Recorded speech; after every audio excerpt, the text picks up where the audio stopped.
Right, let's get started then. So I think we need to know, first of all, a bit about pathogens. Okay, so let's go. So first strand is pathogens.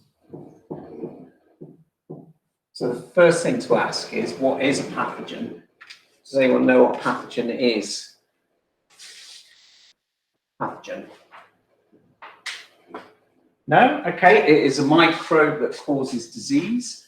So a microbe that causes disease to humans and plants and everything else. Causes disease. First thing. Right, but there are different microbes you need to know about. So you need to know about viruses.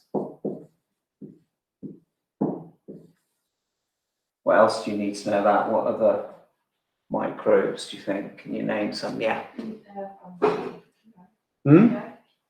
Fungi. Yeah, fungi. Yeah, so fungi, fungus. Yeah. And what else? Yeah. Bacteria. Excellent. And there is one other that you need to know about. Yeah. It is protists, yeah. So protists, good. Excellent. Right, so we're going to talk about those four. So let's talk about viruses. So you do need to know some examples. So measles is a virus caused by a virus. HIV caused by a virus. In plants, it's TMV. Can anyone remember what TMV stands for? Yeah. Yeah, tobacco mosaic virus. Very good. Right, so measles. Viruses, so they can be spread. Well, how are viruses mainly spread? Via. Anyone remember? How are viruses spread? I think we should all know that in the COVID era. Yeah. Through the air, through droplets, yeah. So spread through droplets in the air, very good. So droplets, also through direct contact.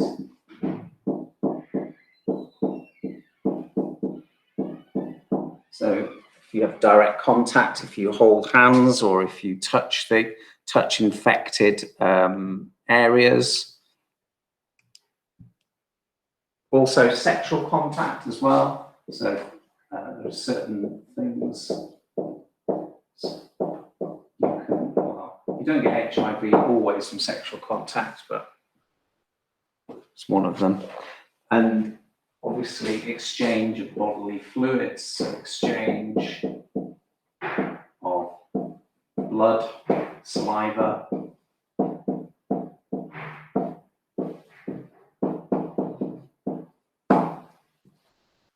Oh yeah, so how would droplets be spread? How would you spread droplets? Why are we wearing face masks? Think about it. So how are droplets spread? Yeah, no, not necessarily. So you're coughing and sneezing. So if you cough, you propel those droplets over a long distance, okay? So, yeah, droplets through sneezing or coughing.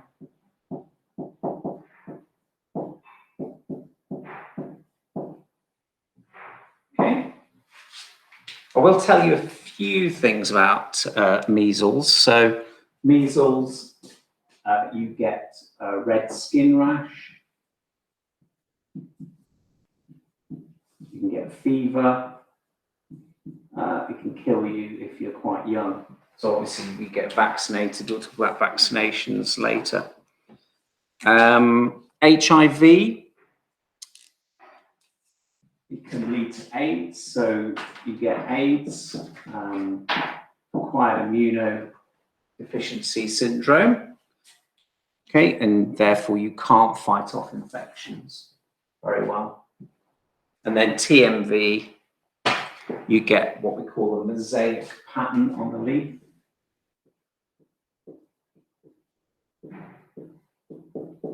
Sorry, I'm just kind of thought this one out about where I'm sticking stuff. There you go. So TMV, if you get mosaic kind of patterns on the leaf and no chlorophyll, what will that do to the rates of photosynthesis? So if you get less chlorophyll in a plant, yeah, decreases growth, decreases the growth of the plant basically, and affects the plant. Right, fungi, luckily, fungi, you only need to know about one type of fungi, and that is rose black spot. I'm going to put it down here. Rose black spot. And it's spread by the wind, and rain.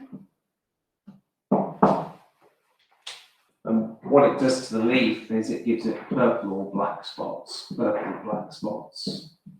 Again, it reduces photosynthesis.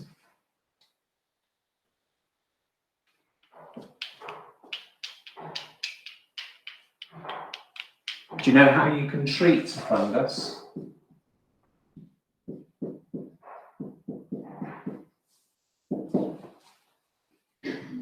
You'd use some chemicals like a fungicide. So you treat with fungicides.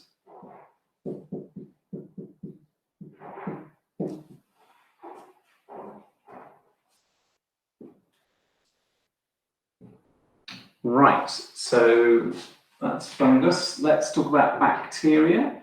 So again, there's two types of things we talk about. We talk about salmonella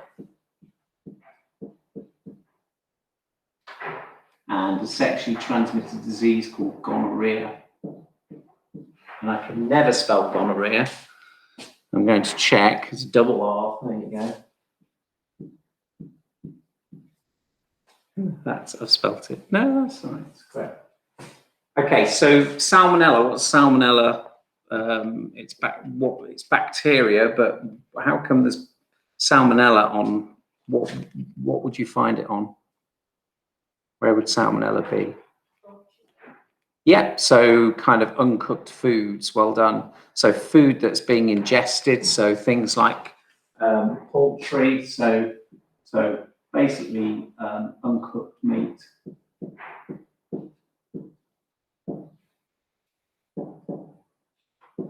What happens is that you can become very ill. So you get fever, vomiting, diarrhea.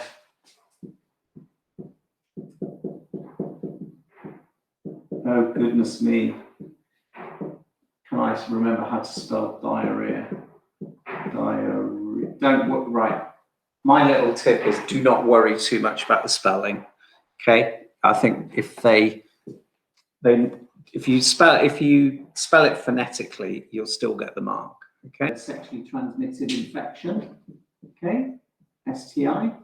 Unfortunately, you get a green discharge from the penis or the vagina. It's quite painful. They might ask you that, believe it or not. Right, so bacteria, though, they can be treated. Can anyone remember what treats bacteria? Okay, so antibiotics can treat bacteria. Antibiotics. So you can take a course of antibiotics. So that's for bacteria only.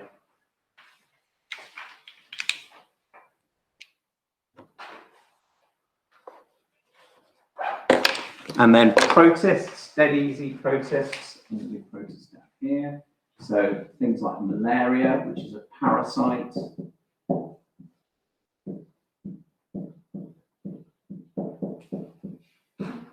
And it's spread by a vector.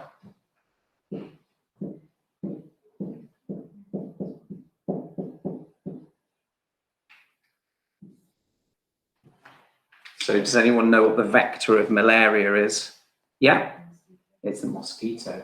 In this case, it's the mosquito. Okay, parasite is spread by a vector. So it's spread by, it carries the pathogen, so it's spread by biting. So it's spread by mosquito feeding on other organisms.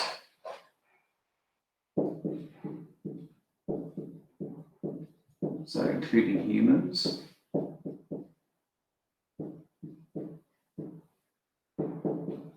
What's interesting, mosquitoes, they pierce the skin and then they literally suck up the blood and push it back down again and then suck it up. So a bit of blood goes into the capillary or the vein, and therefore that's how the parasite gets into your bloodstream.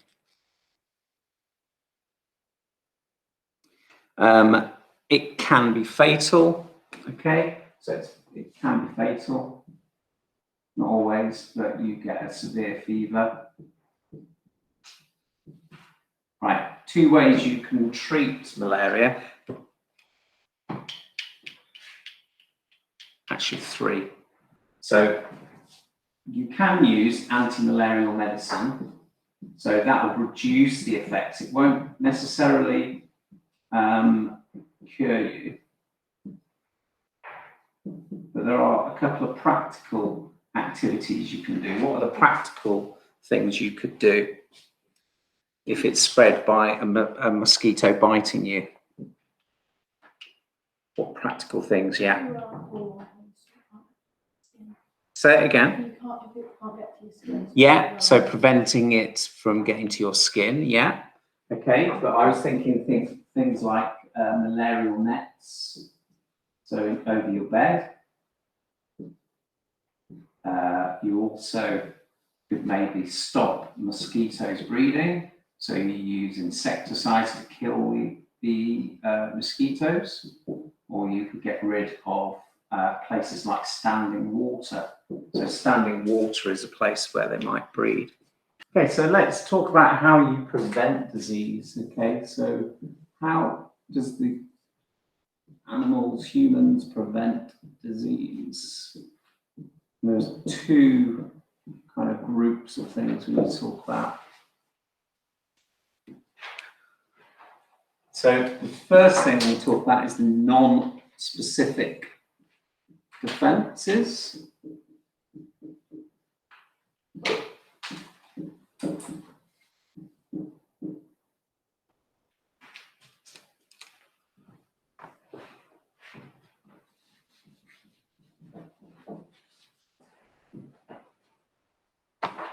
So what do I mean by non-specific defense from disease? Yeah? Is it like a defense that's not just specific for one disease?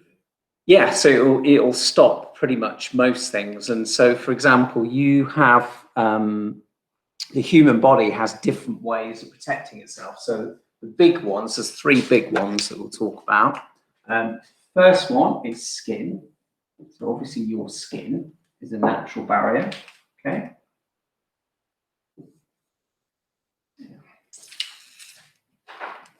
So it's a physical barrier.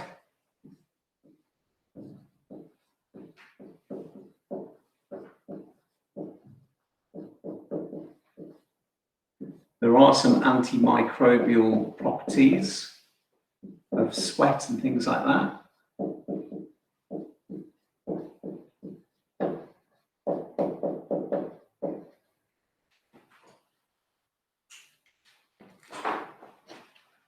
So things like sweat, tears in your eyes, they've got enzymes.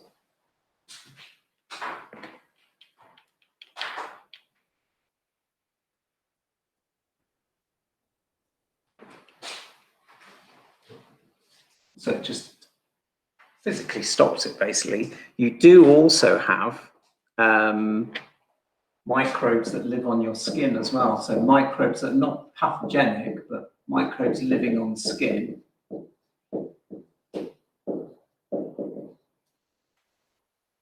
that prevent pathogens from growing. So they actually outcompete them if you do get pathogens on your skin.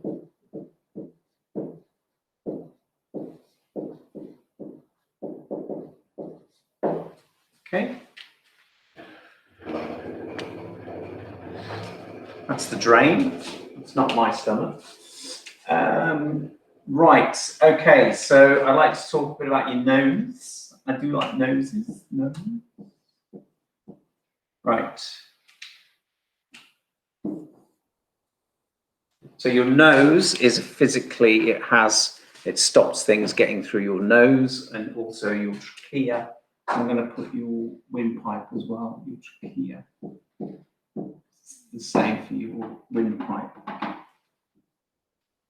So in it, you've got some hairs, they're called cilia.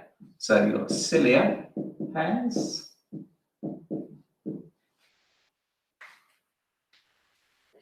That produce mucus.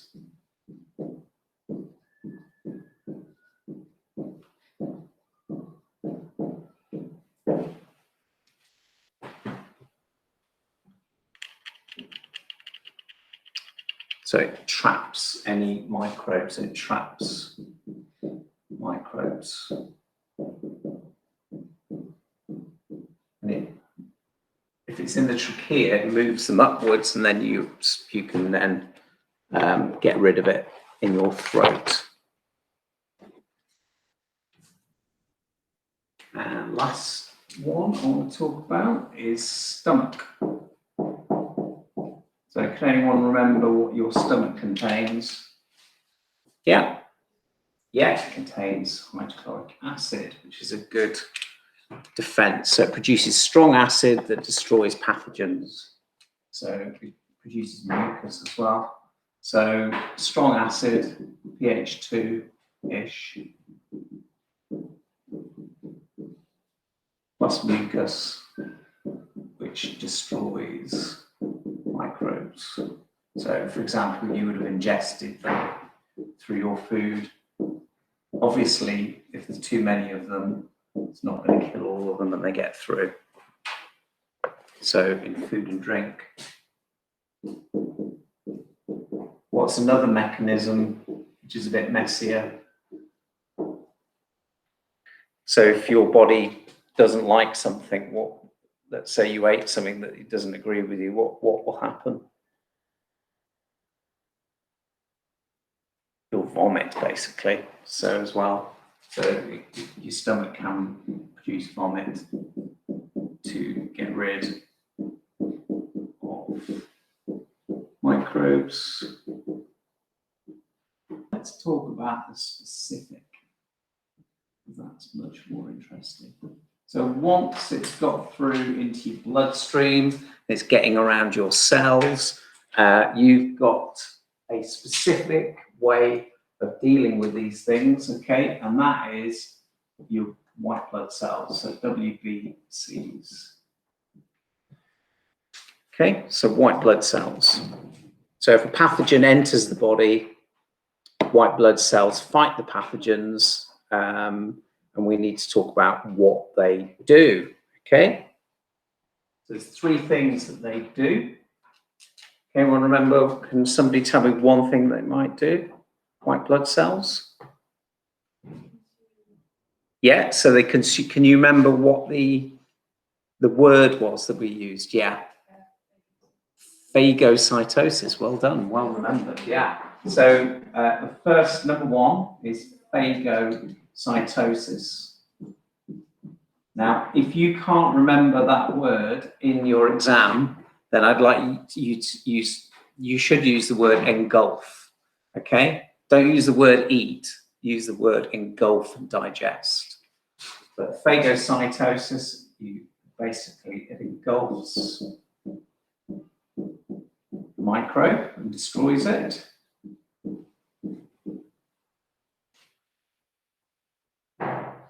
Second one is antitoxins, because bacteria particularly, they produce toxins that make you ill, and your white blood cells can produce antitoxins, so they bind to toxins neutralize them. So it neutralizes them. Neutralize. Good word. There's some big words here. It engulfs microbes and it uses enzymes to digest, uses enzymes to break them down. Forgot about that. Right, and then the last big one is number 3, which is antibodies. Antibody.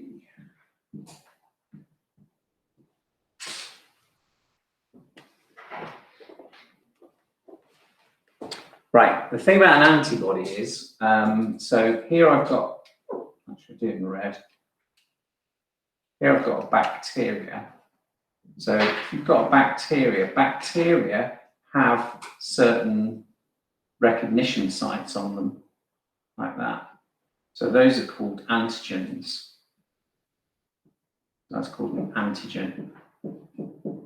And your body can determine, by the shape of the antigen, it can determine whether that is foreign or it is part of your body. So if it's foreign, what happens is white blood cells can produce after a while. So this is a white blood cell. They can produce antibodies, and the antibodies can actually fit on to those antigen sites, and they're very specific as well. So they'll produce a specific type of antibody to destroy a specific type of pathogen. Okay, so I'll just write down what they do. So they target specific pathogens.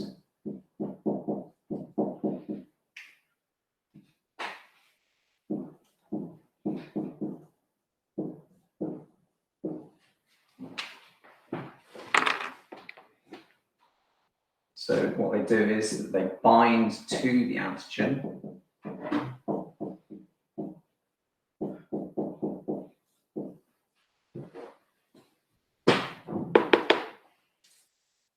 What happens is that they destroy the pathogen by clumping them together.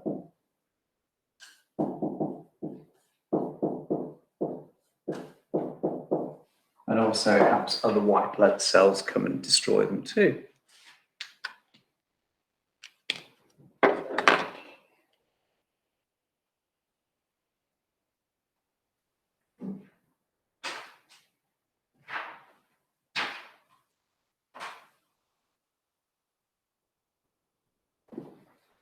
Right, so treating disease, I'm going to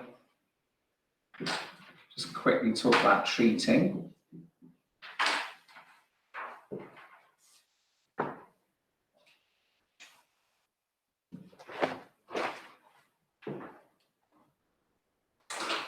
Right, so if you had a bacterial infection, what would you treat bacteria? Well, what would you treat bacteria with? I think we already mentioned what we would treat them with. You remember? Yeah, antibiotics. Good. So for bacteria, you could treat them with antibiotics.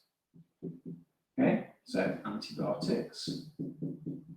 Can anyone tell me the first discovery of antibiotics? Can you remember? I think we did discuss it in my lesson. Yeah? Anybody got any ideas? Yeah, penicillin. Well done. So penicillin, Alexander Fleming, he discovered it by accident, apparently, because he was a very messy scientist and he left his Petri dishes out in his laboratory, came back and noticed that the bacteria had been destroyed by this kind of white fungal infection. And he was able to work out that it was penicillin. There were other people, obviously he discovered it, but he didn't develop it actually. It was 2 scientists called Florey and Chain, and they're the ones who actually manufactured it. and then it was started to be used in the Second World War and saved many, many lives in terms of stopping infections. So they kill bacteria. You need a specific type of antibiotic, but obviously specific to a drug, to a pathogen, sorry. However, there is a problem with them. Can anyone remember what the problem was or is? Pardon? Can anyone remember what the problem with using antibiotics? Yeah? Aren't some pathogens like resistant? Yeah. So you've actually got some antibiotic resistant pathogens. So things like MRSA, methicillin resistant Staphylococcus aureus. Luckily, you just need to know it as MRSA. Good. And then how do we treat a virus? Well, I think, unless you haven't been watching the news recently, I think you should know. How are we going to treat COVID? Yeah, with a vaccine. So we're going to use vaccinations, and we need to talk a bit more about vaccinations. So I am going to rub out this section of work and just give you a minute. You can take a picture, yeah. Vaccinations. So vaccination. Very, very quickly, I'll keep it very, very simple and to the point. So you have to basically inject a dead or inactive form of the pathogen.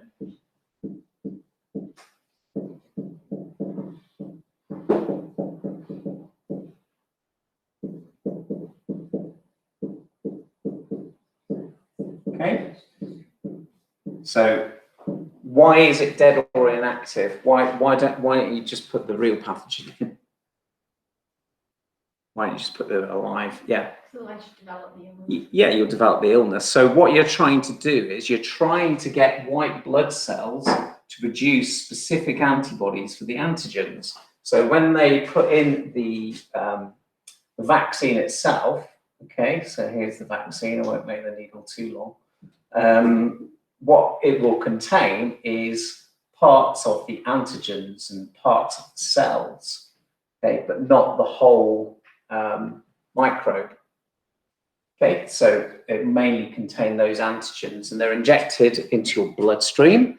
Okay, and it then stimulates white blood cells. I'll call it WBCs because it's just quicker, to produce specific antibodies.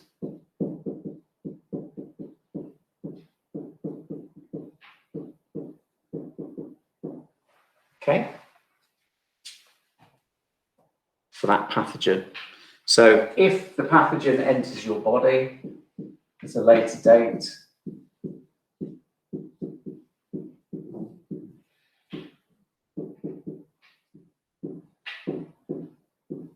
your WBCs quickly produce the correct antibody.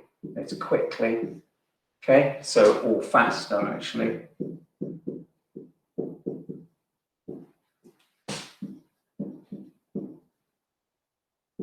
Correct antibody. So obviously you're not going to get ill, because that's the problem, is the time it takes for your body to produce the right antibody. So if you're not vaccinated, your body, it takes a while for it to produce the right antibodies. Yeah, okay. So yeah, well, I'll put this up on the video later. So they might show you, they like showing you this graph, okay? So in terms of infection and antibodies. So antibodies in the blood.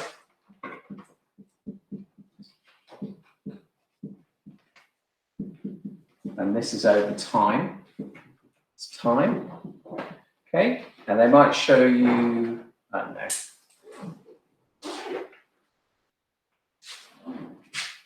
So initially, you will produce some antibodies, and then what happens is you produce something else, and we'll talk about what you produce, And then, so this is the vaccination, so V. Okay, this point here, you have the disease, so the pathogen tries to get into your bloodstream, and what happens is you produce lots of white blood cells very, very quickly. Okay? Okay, so at this point here, do you notice that there are some antibodies left? Those antibodies at that point there, let's say at point X, so at X, they're called memory cells. So it leaves the correct WBCs in your blood. Thank you. Okay. Okay. So that's the vaccination, that's when you get exposed. So you can see that it's much quicker, so faster and larger amounts of antibody.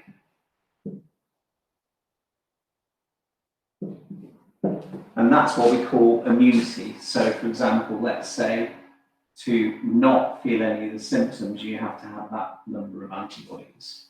Okay, so anything above that, you're immune. And you're immune for the rest of your life. Usually. Not always, because some viruses can mutate. So flu viruses mutate, and we have to have different vaccines. Don't want to be a killjoy, but I think we will have to continually, for a while, produce different types of COVID vaccine as well. I don't think there's just going to be one cure. Hopefully, it will disappear because other coronaviruses have disappeared or lowered into obscurity in the past. So that's what we're hoping for. Very, very quickly, monoclonal antibodies are literally that, mono meaning one type of antibody. So you can artificially produce lots of antibodies in a laboratory. Okay, so you produce loads and loads of antibodies. Now, in terms of how they're produced from a single clone of cells. So a single clone that is injected. So what they do is they inject into a mouse.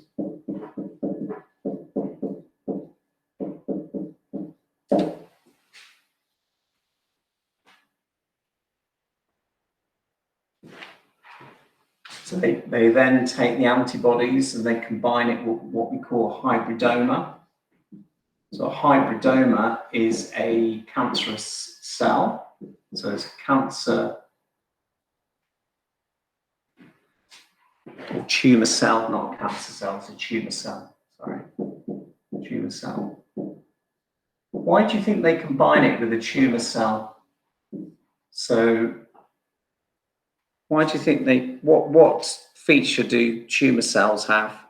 So if you were to combine antibodies with a tumor cell, yeah, so there be lots of cell division, yeah. So tumor cells can divide, so they divide quickly, okay? So they can divide quickly.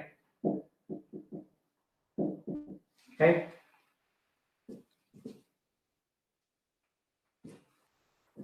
And then you can clone lots of antibodies.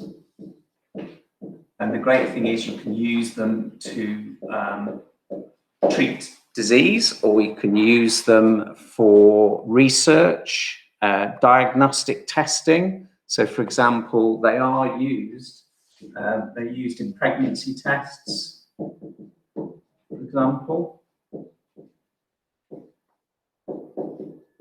Now, you would be given a lot of information in the exam if you're going to have to talk about how they're used. Okay, I won't go through pregnancy testing, but just safe to say they're used in those. They can also, what they can be used for is to treat cancer. So treat cancer because they deliver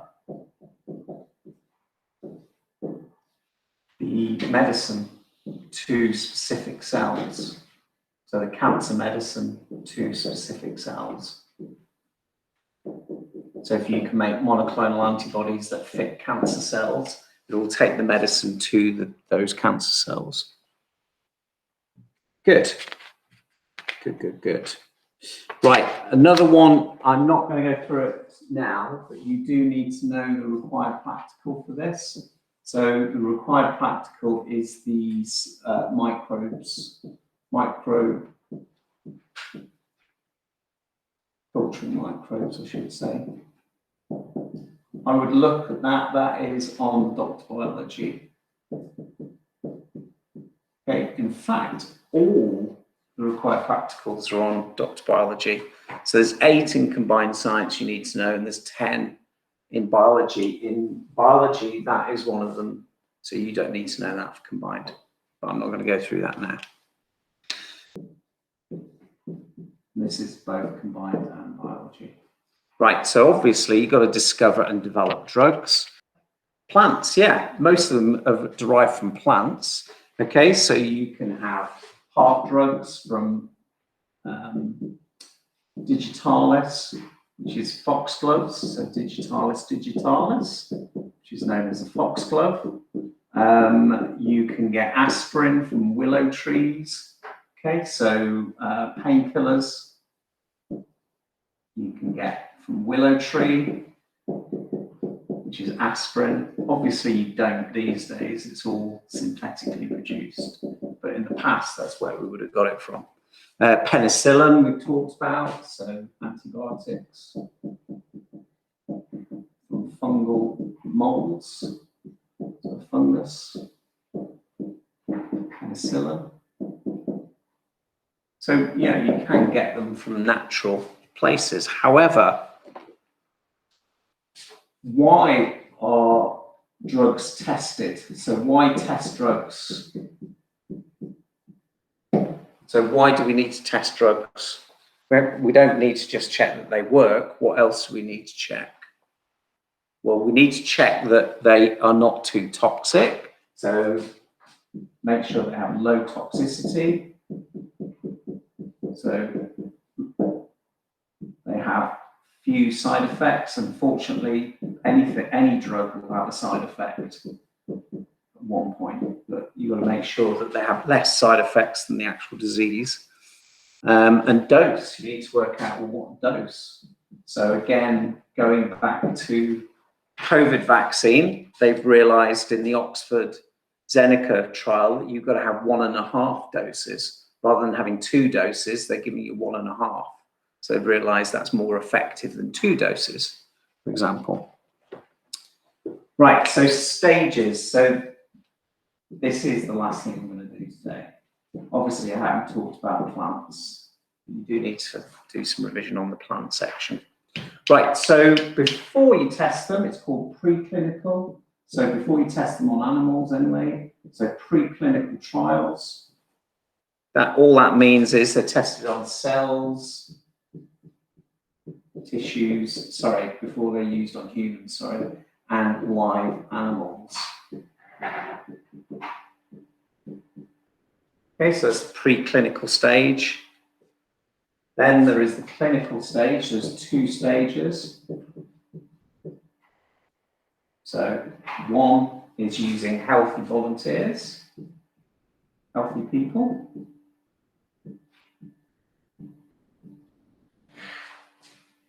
Why use healthy volunteers with low doses first? So why not just give it to someone who's ill?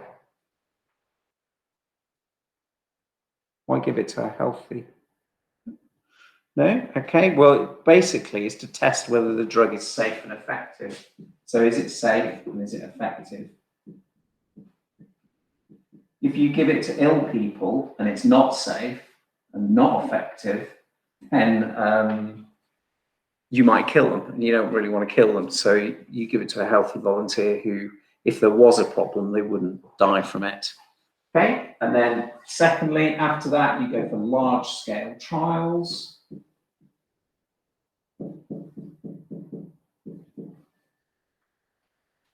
So patients will receive the drug. Well, or not the drug, so we need to talk about that. So patients are involved, plus healthy volunteers. So they're doing that at the moment with the vaccine. So they'll still have healthy volunteers doing that. Right, very, very quickly, there is a really important thing we need to talk about, double-blind trials. So when you are testing these drugs on humans, what they do is they test it, and they'll be tested, well, I don't know whether they'll be testing the vaccine, but they do a double-blind trial. So what they do is they have the drug, so the real drug, and a placebo. Can anyone remember what a placebo is?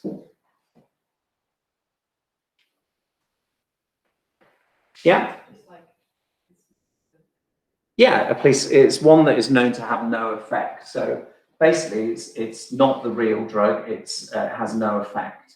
But because it's double-blind trial, the patient plus the doctor don't know who has had which treatment. Okay? So testing whether it's the treatment that's causing them to get better, or is it something else? Okay? And there's a key thing here, and there's 2 words to answer that. Why? So why would you do that? And there's 2 words you would use every time. If you don't know those words, don't worry, I will tell you. It reduces bias. Whereas with a drug, if it's a proper trial, the patient is not being biased, okay? Also, the doctor, who's the doctor working for in the drug trial? Not the NHS, if they're developing drugs, who develops drugs down the road? AstraZeneca.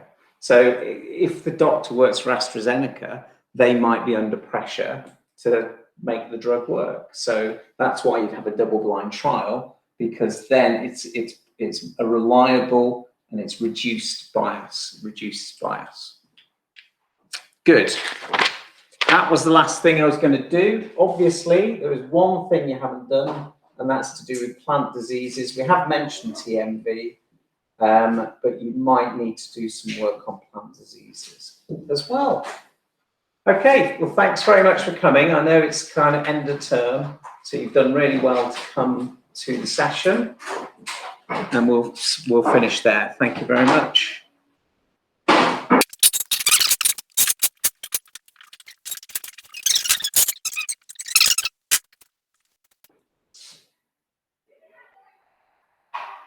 Okay, guys, I hope you found that useful. That was infection and response. I didn't go through many plant diseases.